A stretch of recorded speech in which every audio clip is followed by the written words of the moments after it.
What's good, people? It's Arya here. Been a while since we've done a podcast, and we're just gonna kind of shoot off the hip with this one. There's no script. We're just gonna go, just talk, do our own thing here. I'm here with Hexelf. We know her as Mika, and we're gonna talk about crossovers. I think it's an interesting subject, like crossovers, and which ones do we feel are the most ambitious and why? I think that everybody has different mindsets, different viewpoints when it comes to what makes a crossover ambitious, and I think it would be a good thing to kind of get those different viewpoints out there if possible. So that's what we're going to do today. I'm gonna, give the reins over to Mika and let her go ahead. Hello there. Yeah, so the topic is the most ambitious crossover, and when Arya suggested this a while ago, I tried really hard to think of the definitive one, because I played a lot of fighting games, and a lot of them have crossovers, especially nowadays. It seems like every game has their own crossover characters. Yeah, definitely. Yeah, but to me it was like pretty hard to figure out a definitive one. I kept thinking of it in terms of what is the most ambitious crossover? Is it being first? Is it supposed to be expensive? Is it supposed to be expansive? So I just came up with a list of games that fit into these various categories. Yeah, that works. Yeah. So if we go all the way back to the 90s, we have a little game called, X-Men versus Street Fighter. Because of course. Yeah. So that's the brain dead one, but still, you have to remember that back then we only had crossovers that were sort of what SNK was doing. You had King of Fighters. They were doing crossovers with their own franchises. You had Athena in there from the game Athena and Psycho Soldier, and the Ikari Warriors, Ralph and Clark, but they were all owned by SNK themselves. What X-Men vs. Street Fighter did was that they took Street Fighter characters and put them, half the roster was Street Fighter characters, the other half of the roster was X-Men characters, which were, not Capcom. They were Marvel characters. You really had these two companies putting their characters against each other, and at the time it seemed like a weird choice. Street Fighter versus X-Men, especially when you had a game like Children of the Atom. Yeah, Children of the Atom was pretty much the jumping off point for the whole thing, so... Yeah, and if you play that game, you have super jumps, you have these big-ass supers. Cyclops had the screen-filling beam move. So when I saw that first announced, I thought are the Street Fighter characters gonna play like they do in the alpha games? Cause oh my god, they will get steamrolled by these Marvel guys. It doesn't make sense. You have Wolverine with healing powers, and he's gonna go up against Ryu, who has sort of big fireball dragon punches. Right, everybody had to get leveled up to come up to their standards, and it's okay, well, yeah, let's see what they do now. They did, because they gave Ryu the beam, and Chun-Li got the Kikosho ball of death thing, huge attack to make it seem more even. Everybody got super jumps and the dial combos. Yeah. So that's one example. being early and also taking a risk because there was really nobody doing such a big crossover at the time when you had two companies collaborating and they were like in totally different businesses. They didn't really work together before. And then you have the other categories include having the most. And then I'm thinking Smash. Because of course, like, Yeah, how do we not talk about that one? yeah.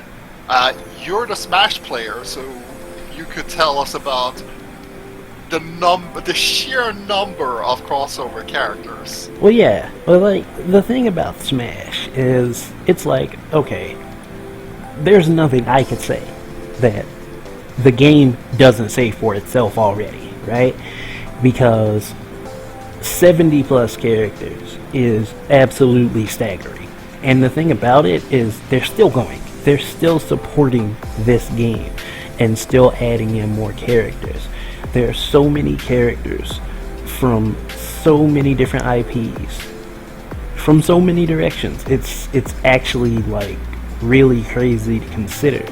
We've got a game that has Simon Belmont, Richter Belmont, Mega Man, Sonic, various Fire Emblem characters.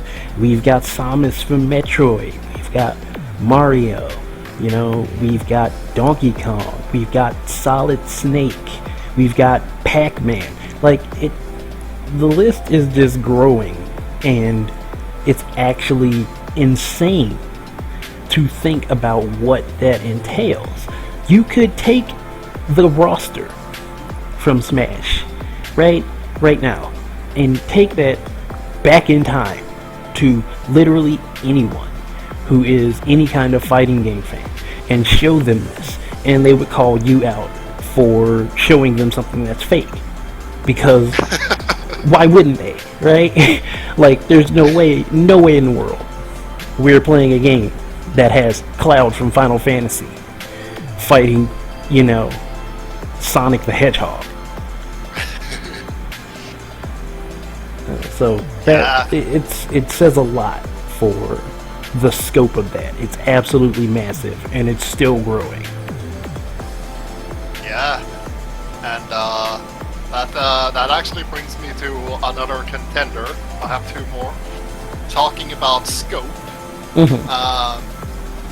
there is another one that I do feel deserves mention because we're talking about scope. Because if we look at Namco and look at what they've been doing, which is a little different because they obviously can't compete with Capcom because they did this ages ago. Same with Nintendo, and also the sheer amount of characters they have. But what's different between, say, Tekken 7 and Smash is that Smash has... They've actually gone on record and actually said that they focus mainly on characters from video games. Yeah. So there's a clear goal there. So that lowers the expectations a bit. And then you have Namco in Tekken 7, who decided they wanted goddamn Negan from The Walking Dead to be in Tekken. Yeah. No one saw that coming. Except for the one guy on Twitter who sent Harada a tweet and was like, yeah, you should put Negan from The Walking Dead in here. And then he took him seriously, and it's like, wait, I was joking. And Harada's like, well, I wasn't. Yeah. So you have to think about how that came to be, because Bandai Namco, they're a Japanese video game company. They somehow managed to track down whoever owns the Walking Dead IP and the TV show that was big not that long ago. It was like one of the biggest things on TV, save for like Game of Thrones, I guess. And said, we want this character from your TV show to be in our fighting game. yeah. Does Tekken have anything to do with comic books, TV shows, or zombies? No. but he's still in there. Yeah.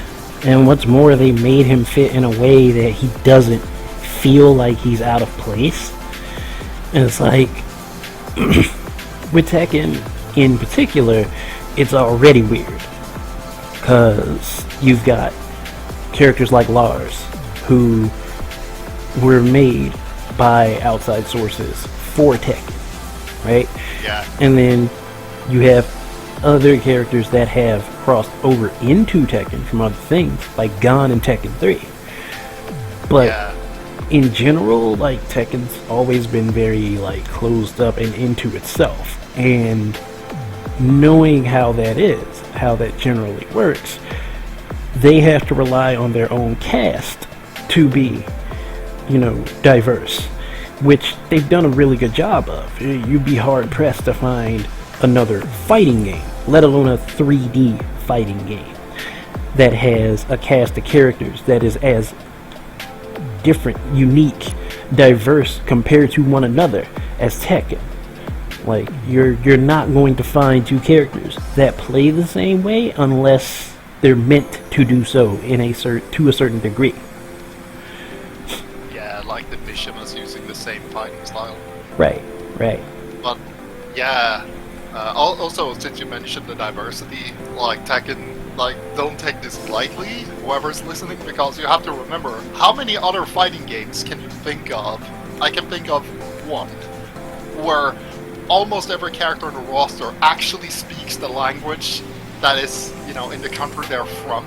We have characters who talk Korean, we have characters who talk German, Spanish, French, Russian, Mandarin, Everybody talks like that tongue that they have, or, well, most characters. Yeah. Some of them just talk Japanese anyway. Like, I'm a Swede and I'm a bit biffed that Lars doesn't have a single line in Swedish, but, Yeah. But, yeah. And moving on from there, there's the last one. When you talk about, you move on from being first to having the biggest roster to having to jump through the most hoops and get the most outlandish character, the one you actually have to work really hard to even fit in there, to having to just the sheer muscle power in terms of money. And that is NRS and especially MK, Mortal Kombat, who recently got Rambo. And not just Rambo, they actually got Sylvester goddamn Stallone to do the voiceover. That had to be expensive. Super expensive. Yeah, like that's actually crazy to consider. But at the same time, it's like, you did get Stallone, but you couldn't get Schwarzenegger. Like, for Terminator, that is something I can't let them live down, because it's like, okay, yeah, Schwarzenegger's political figure. It would be harder in general to get a hold of him for that kind of thing, right? But come on, it's the Terminator. You went to all this trouble to make sure you could use the Terminator for this. All these different things that you could have done, and you couldn't bring in Schwarzenegger. Like, the sound-alike does an admirable job, to be sure, but it's like, whoa, you could have taken this extra mile. And Especially, no, you're good. It's just, I can't leave that point alone. It hurts. It's like, it's nice that we got Stallone though. That's cool. Yeah, especially when it's almost like it's a curse where people want to see them together in the same movie, game, or whatever, and we never seem to get that. And this was another opportunity where you have the Terminator, the literal Terminator licenses in there, because that's also a thing you have to remember. The Terminator license is a tangled web that is really hard to undo. That's why we saw movie studios, the Terminator license for the movies, it just keeps changing hands between the movies. It has been going on for a long time. James Cameron himself actually lost the license for a while. So to get that character must have been super hard. And yeah, they didn't get Arnold, even though they knew, we didn't, but they knew that they had Sylvester Stallone lined up. Still, Rambo's actually in there, and I would bet that at least at this moment, NRS are the only people that could have actually pulled this off. Because he's not like Negan, a TV show character where it was probably difficult to get him, but we're talking about the Sylvester Stallone Hollywood A-lister. He must have been pretty expensive to get on board.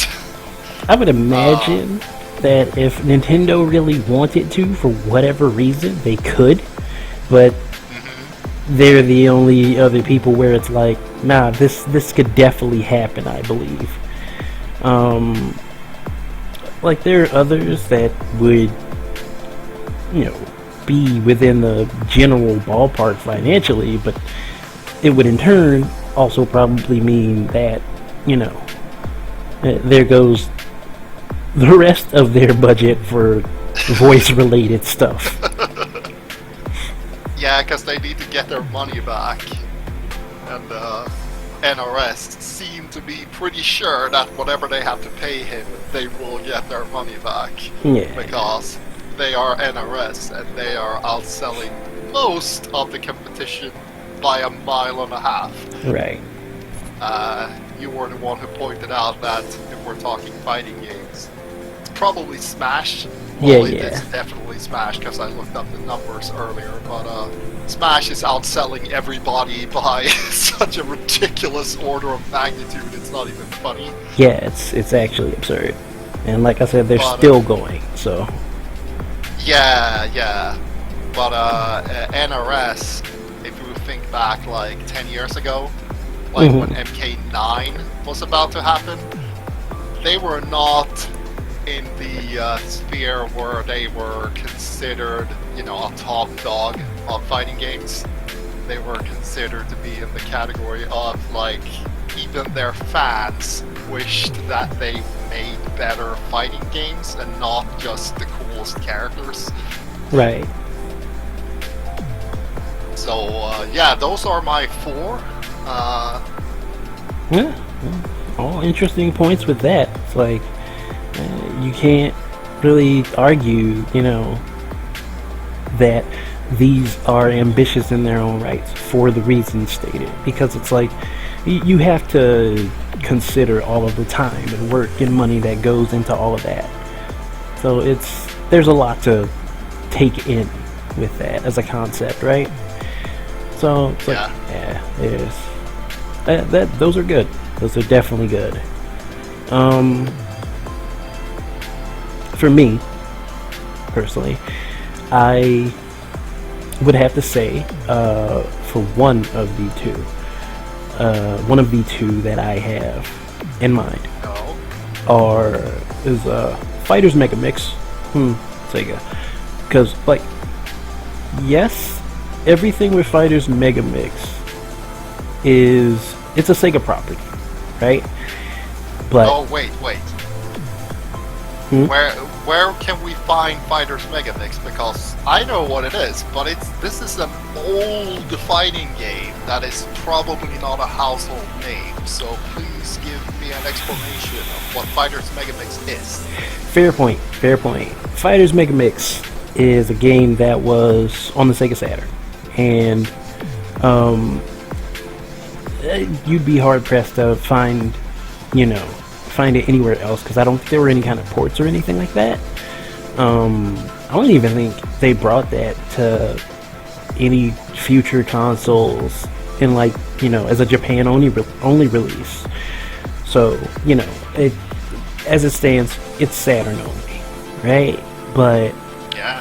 the thing about it is, it's Virtua Fighter and Fighting Vipers to start, right? That's the groundwork. But then, as you unlock more characters, you start seeing more and more properties show up that turn it into something that is way outside the standard boundaries that Virtua Fighter and Fighting Vipers set from the beginning. You go from there to having characters from Virtua Cop. You have characters from Sonic the Fighters. You have the literal car from Daytona, USA, the Hornet, as a playable character. You get a very weirdly speaking, you get a slab of meat. So, you know, meat before meat was a thing in MK4. But, you know, actual meat, not just, you know, a character unskinning. So, It's a fighting pork chop. yeah, pretty much. The literal AM2 logo. We have, you know, also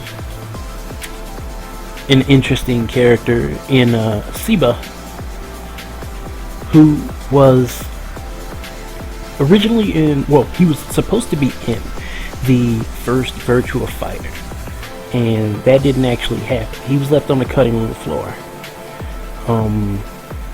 But they put him into Fighting Vipers, and it's like, there he is.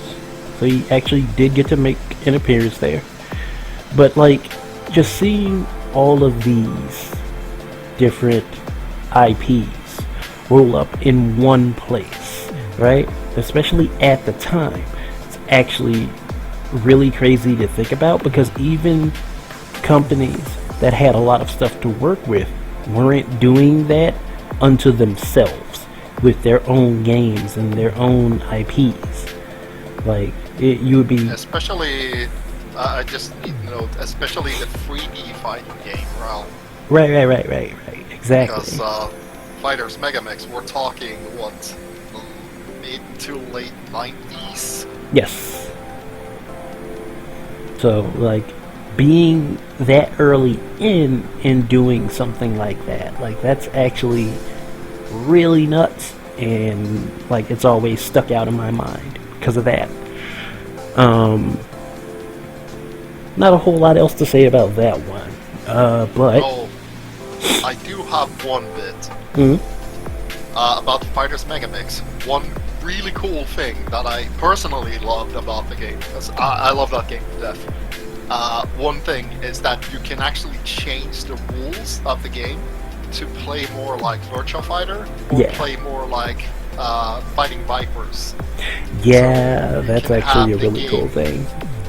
Yeah, so you can have the game be more about juggle combos, just like in Virtua Fighter, or you can have it be about teching everything, like Fighting Vipers, and being able to jump on walls and tech out of air juggles, and have this, everybody has an armor move, stuff like that. So you actually get to use whatever system you think is more fun.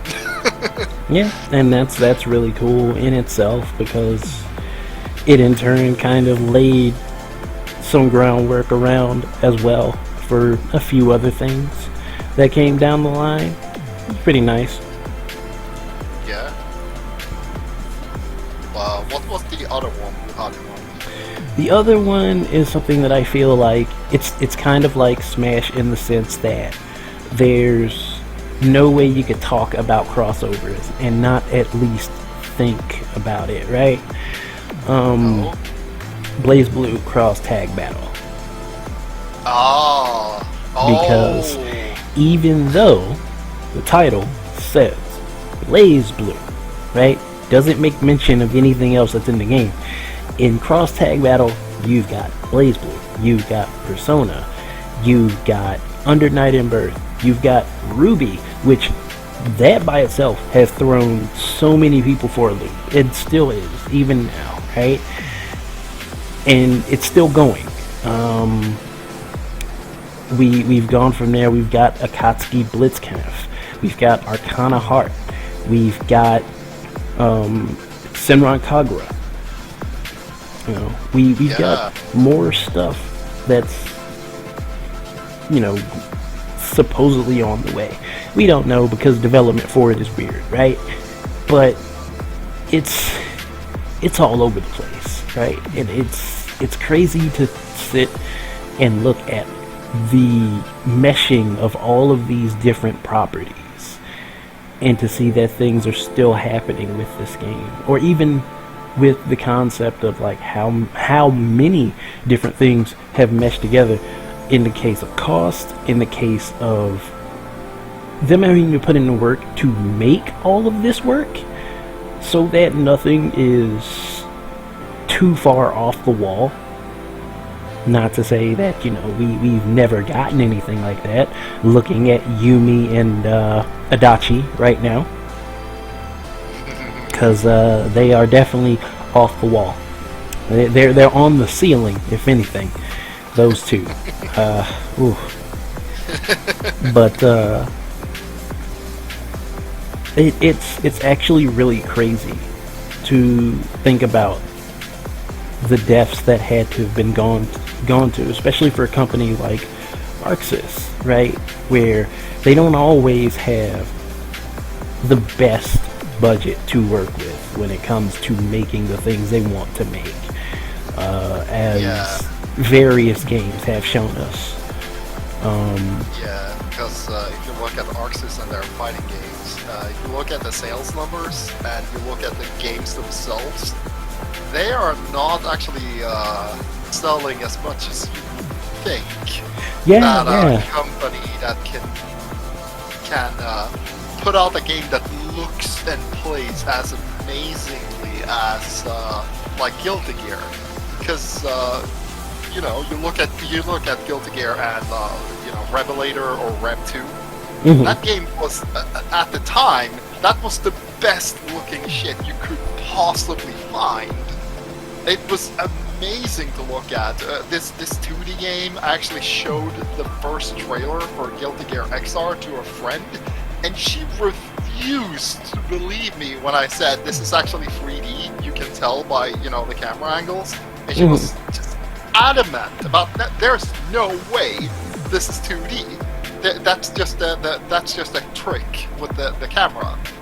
Until she actually played the game, it was like, oh shit. This is actually 3D.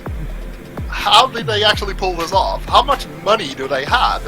And the answer is they actually don't have a lot.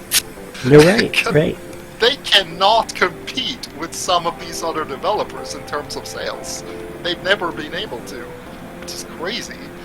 Yeah, and that's what I mean. It's like there's something to consider there. It's like, it's not like they make bad games. They don't. Like, you can have issues when it comes to Arxis and which games you like over which other games, you know, but none of their games are really bad, right? So it's like, even the ones that are most questionable, as far back as like Guilty Gear Iska, like a lot of people find that one as a questionable title, right? And for good reason. But there are way worse titles out there than Guilty Gear Iska. I'm sorry. Well, I'm not sorry, but like, it's like that.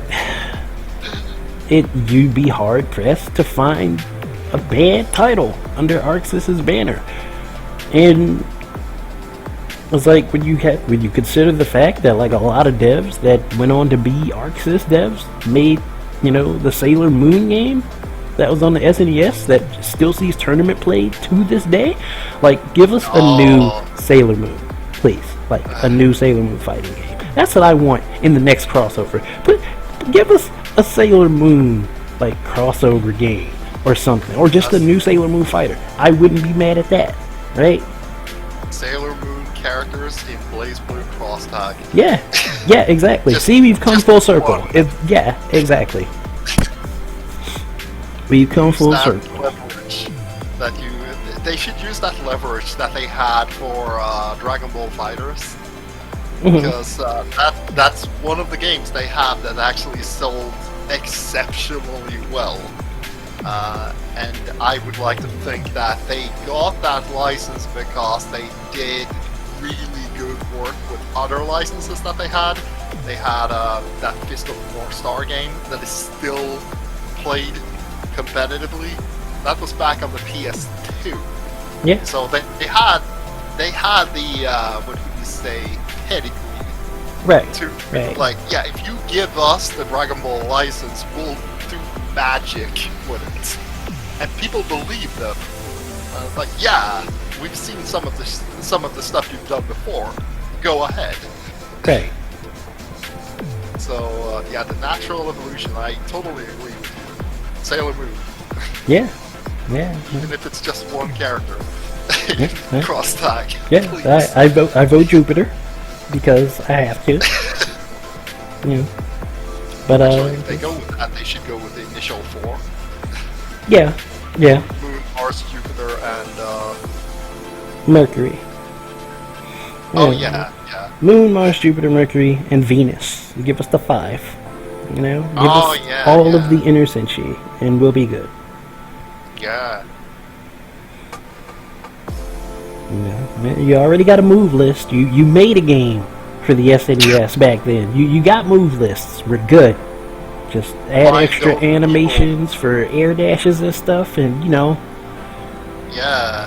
Find the people who worked on that game. They're somewhere on your team, probably. Yeah. That about covers that though, because I mean, those are the ones that I feel like, you know, people should consider when it comes to crossover stuff. I think it's kind of a shame that, like, you know, certain games get overlooked for insert reason here, and it takes a lot of work to make a game, let alone one that has all these massive crossovers and these elements and stuff that these crossovers bring in. So I mean, hey, appreciate what we have, and we could get more. We could get more. I think it's cool. Yeah, definitely. I think that about wraps it up, though. Because I'm interested in hearing what the audience has to say.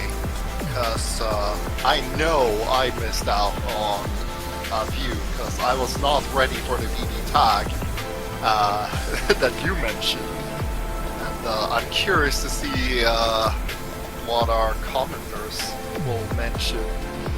Because there are definitely a few games that haven't been mentioned. Oh yeah, for sure. I know that for a fact. So let us know in the comments, Yeah. please. Yeah, definitely. Anybody who gives this a listen, definitely give us your thoughts. But in the meantime, everybody stay safe, stay happy, and stay awesome. That's it for us. We're out.